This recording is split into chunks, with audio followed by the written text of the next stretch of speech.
How to read the Bible, किताब मुकद्दस का मुताला कैसे किया जाए। बाइबल को खुदा का कलाम क्यों कहा जाता है। बाइबल हम तक कैसे पहुंची। क्या बाइबल वाकई खुदा की तरफ से इल्हाम है या सिर्फ इंसानों की लिखी हुई किताब। बाइबल की इब्तिदा कब और कहां से हुई।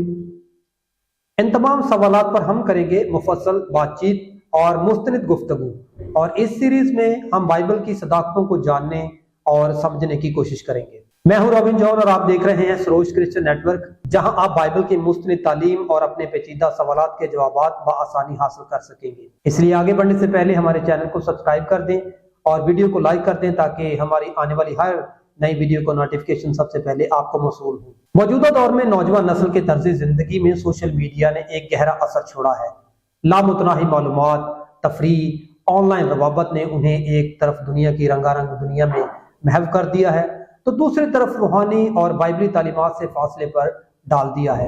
बाइबल मुकद्दस की तालीमात जो इंसान की बातनी तरक्की, अखलाकी तरबियत और नजात की रहनुमाई करती हैं, अक्सर नौजवानों की रोजमर्रा की जल्दबाजी और सोशल मीडिया की कशिश में पसे पुश्त रह जाती हैं। इस गैर मतवाजन ताल्लुक ने न सिर्फ इल्मी और फिक्री सतह पर बाइबल की अहमियत को कम किया है, बल्कि अमली जिंदगी में भी रूहानी बसीरत और मसीही उसूलों की रोशनी में फैसलों को महदूद करके रख दिया है।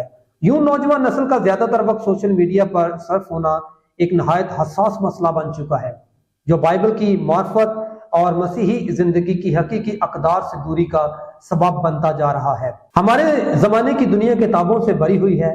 इनमें बाज बिलाशुबा मायूब हैं जो लोगों के अजहान को जहर आलूद कर देती हैं, उन्हें सराते मुस्तकीम से भटका देती हैं और सेहतमंद जिंदगी बसर करने से रोक देती हैं। ताहम इनमें से बहुत सी मुफीद की कुतब भी अहाता तहरीर में लाई गई जो गुज़श्ता और मौजूदा जमाने में अक्ल दानिश और इल्म हुनर का फन सिखाती हैं। बाज किताबों में जुर्रत और शजात की दास्तानें रकम होती हैं जो मुहिम जो अशखास को तपते सहराओं की यखबस्ता कुतबीन और नाकाबिले अबूर जंगलों को सर करने पर उकसाती हैं। ताहम इन तमाम कुतब में एक ऐसी किताब भी पाई जाती है जो सदियों से दुनिया में सबसे ज्यादा पढ़ी जाने वाली किताब है। इसका ताल्लुक न मशरिक से है, न मगरिब से, न शुमाल से और न जनूब से, बल्कि ये एक आलमगीरी किताब है जो दुनिया में मौजूद हर शख्स की तवज्जो को अपनी जानिब मरकूज किए हुए है। बाज इसको तनकीदी नुक्ता नजर से मुताला करते और बाज अपनी अबदियत संवारने की गर्ज़ो गायत से इसका मुताला करते हैं। इसके पैरोकार दुनिया के हर खित्ते में पाए जाते हैं। दुनिया की मुतअद्दिद जुबानों में इसका तर्जुमा हो चुका है और ये किताब बाइबल मुकद्दस है, जिसे मुख्तलिफ रंगो नस्ल के करोड़हा अफराद ने अपनी जान का लुंगर और अपनी जिंदगी का पुश्ता बना रखा है। जिस तरह ये गुरबा और मसाकीन में हर दिल अजीज है, उसी तरह शहनशाहों, आलिमों, फिलोसफरों और हकीमों में भी मकबूल है और उनका जुज़्वे ईमान बनी हुई है। किताब मुकद्दस की 4 बुनियादी खसूसियात में से पहली खसूसियत इख्तियार है, यानी ये खुदा का मुकम्मल इल्हामी कलाम है। जो कुछ बाइबल कहती है वो बराह रास्त खुदा के अहकाम और इरादों की अक्कासी करता है और इसकी नाफरमानी दरअसल खुदा की नाफरमानी के मुतरादिफ है। जैसा कि दूसरा तिमोथेयुस 3:16 में बयान हुआ है, हर एक सहीफा जो खुदा के इल्हाम से है तालीम और इल्जाम और इस्लाह और रास्तबाजी में तरबियत करने के लिए फायदेमंद भी है।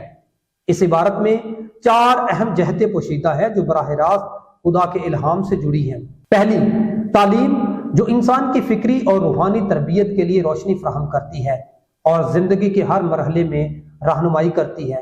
दूसरी, इल्जाम जो गुनाह और खताओं को बेनकाब करता और इंसानी कमजोरियों की अयां तस्वीर पेश करता है ताकि दिल में तौबा और बाज़गश्त पैदा हो।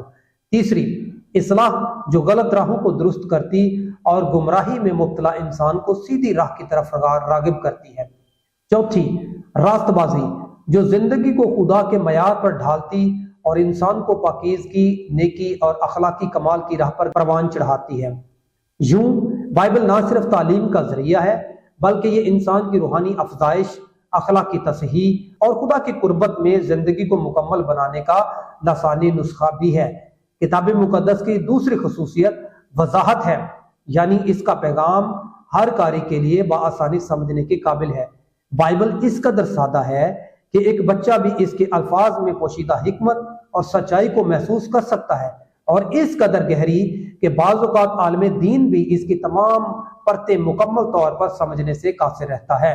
خدا نے اپنا کلام کبھی پیچیدہ نہیں بنایا بلکہ اسے واضح اور روشن رکھا تاکہ جو شخص دل سے خدا کی تلاش میں مشغول ہو وہ کلام کے بنیادی اور مرکزی پیغام کو سمجھ سکے اور اس کی روشنی میں اپنی زندگی کو ڈھال سکے، جیسا کہ زبور 119 اس کی 130ویں آیت میں بیان ہوا ہے، تیری باتوں کی تشریح نور بخشتی ہے اور وہ سادہ دلوں کو عقل مند بنا دیتی ہے۔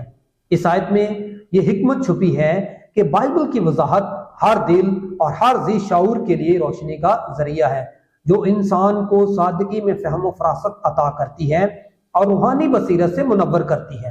کتاب مقدس کی تیسری خصوصیت ضرورت ہے، یعنی نجات اور روحانی ترقی کے لیے اس کا وجود نہایت لازمی اور ناگزیر ہے۔ انسان خدا کے بارے میں درست مکمل علم صرف اس کے کلام کے ذریعے حاصل کر سکتا ہے۔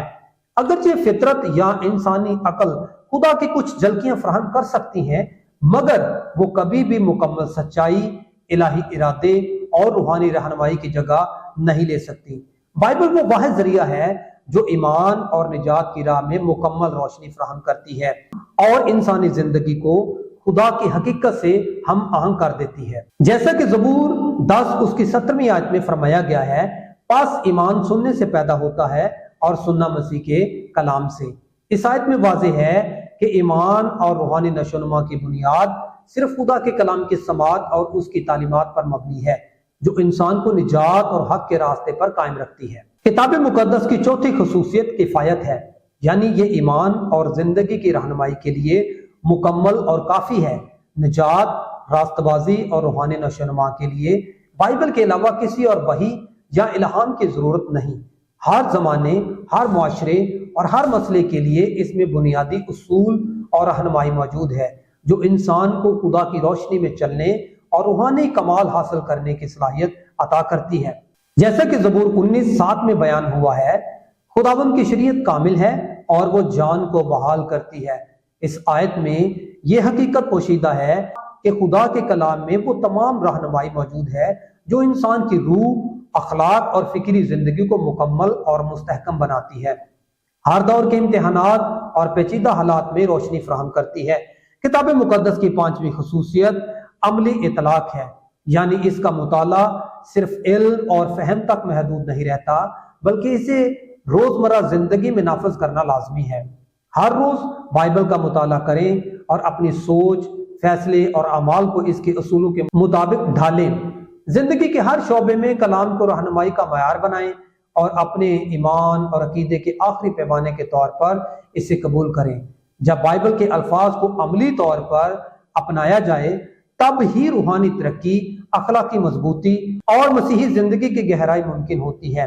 میں شخصی طور پر دنیا کی ایسی 2 بڑی شخصیات کو جانتا ہوں جنہوں نے اپنی تمام عمر بائبل کا مطالعہ کیا، جن میں سب سے پہلے میں ڈاکٹر بلی گراہم کا ذکر کرنا مناسب سمجھتا ہوں، جنہوں نے اپنی زندگی میں 200 سے زائد مرتبہ بائبل کو پیدائش سے مکاشفہ تک مکمل پڑھا، اور جب وہ خدا کا عظیم خادم بائبل کی منادی کرتا تھا تو اس کے اندر سے بائبل نکلتی تھی، اپنی منادی نہیں، جیسا کہ آج کے منادوں کے اندر سے نکلتی ہے۔